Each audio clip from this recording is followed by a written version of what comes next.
सबसे पहले बात मध्य प्रदेश में राज्यसभा के रण की कर लेते हैं। दरअसल मध्य प्रदेश में राज्यसभा के रण के लिए रणबांकुरों के नामों का ऐलान कर दिया गया है और अब इन रणबांकुरों के मैदान में उतरने के साथ ही सियासी हलचल बढ़ चुकी है। मध्य प्रदेश में राज्यसभा चुनाव को लेकर सियासी माहौल लगातार गर्माता जा रहा है। इसी बीच मंत्री कैलाश विजयवर्गीय का एक बड़ा बयान सामने आया है, जिसमें उन्होंने तीसरे उम्मीदवार को लेकर भी संकेत दे दिए हैं।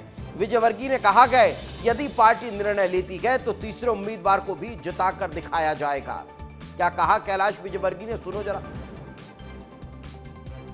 पार्टी ने बहुत अच्छे दोनों टिकट लिए हैं। मैं हमारे शीर्ष नेतृत्व को इस बात के लिए धन्यवाद देता हूं और मुझे उम्मीद है दोनों तो जीतेंगे ही। अगर पार्टी अगर कोई तीसरा उम्मीदवार दे तो तीसरे को भी जिताने की कोशिश करेंगे। अब देखिए, अगर पार्टी ने हमें कहा कि तीसरा उम्मीदवार हम दे रहे हैं तो हम जिताएंगे उसको। तो सुना आपने। अब इस बयान की चर्चा क्यों हो रही है, ये सोच रहे होंगे। दरअसल टिकट का ऐलान होते ही कांग्रेस में अंदर खाने ही विरोध के स्वर प्रस्फुटित होने लगे हैं। कांग्रेस नेता की अब राहुल गांधी को बता रहे हैं कि उन्होंने एक बड़ी गलती कर दी है। सोचिए, कांग्रेस के एक नेता राहुल गांधी को बता रहे हैं कि उन्होंने बड़ी गलती कर दी है। हुजूर विधानसभा से चुनाव लड़ने वाले नरेश ज्ञानचंदानी ने पोस्ट किया है और यह तक लिख दिया गया कि दिग्विजय सिंह के अलावा कांग्रेस को कोई जिता नहीं सकता। अब जब यह पोस्ट आया है तो सियासी गलियारों में हलचल मच चुकी है और एक सवाल फिर से खड़ा हो रहा है। वो सवाल क्या है?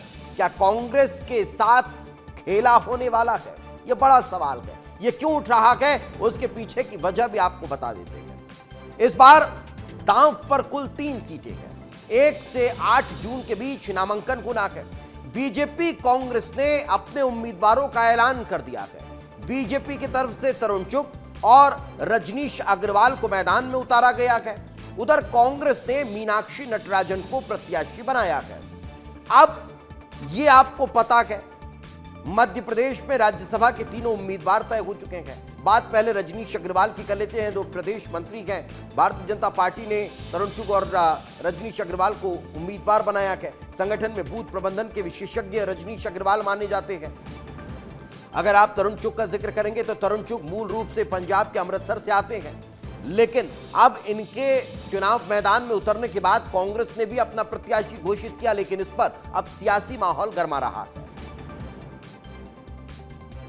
सर, कांग्रेस ने अपने राज्यसभा की सूची जारी कर दी है। मध्य प्रदेश में आप तो मुख्यमंत्री भी रहे, दोनों हाउस के आप मेंबर भी रहे, अब नए लोगों को सामने लाया जा रहा है। बिल्कुल अच्छी बात है। मैंने खुद ने यही कहकर विड्रॉ किया है कि नए लोगों को सामने लाना चाहिए। तो एक तरफ कांग्रेस लगातार अब प्रत्याशी के नाम को लेकर सवाल खड़े कर रही है, वहीं भारतीय जनता पार्टी में जश्न का माहौल है, लेकिन सवाल कांग्रेस के अंदर खाने ही खड़े होते नजर आ रहे हैं, जो तीसरी सीट पर सस्पेंस को बढ़ा देते हैं। लेकिन अब इसको लेकर प्रतिक्रियाएं किस तरह की है, चलिए आपको सुनवाते हैं।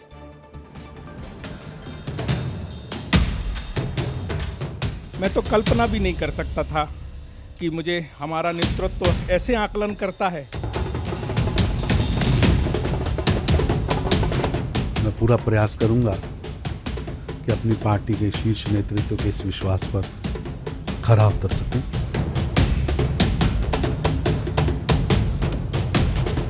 भारतीय जनता पार्टी का नेतृत्व ही ऐसा कर सकता है।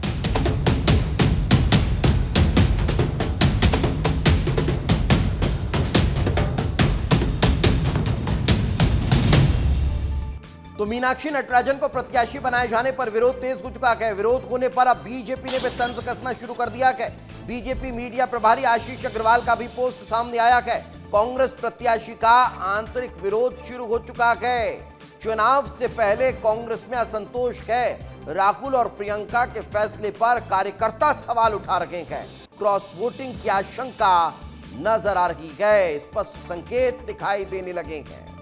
आशीष अग्रवाल कहते हुए नजर आए।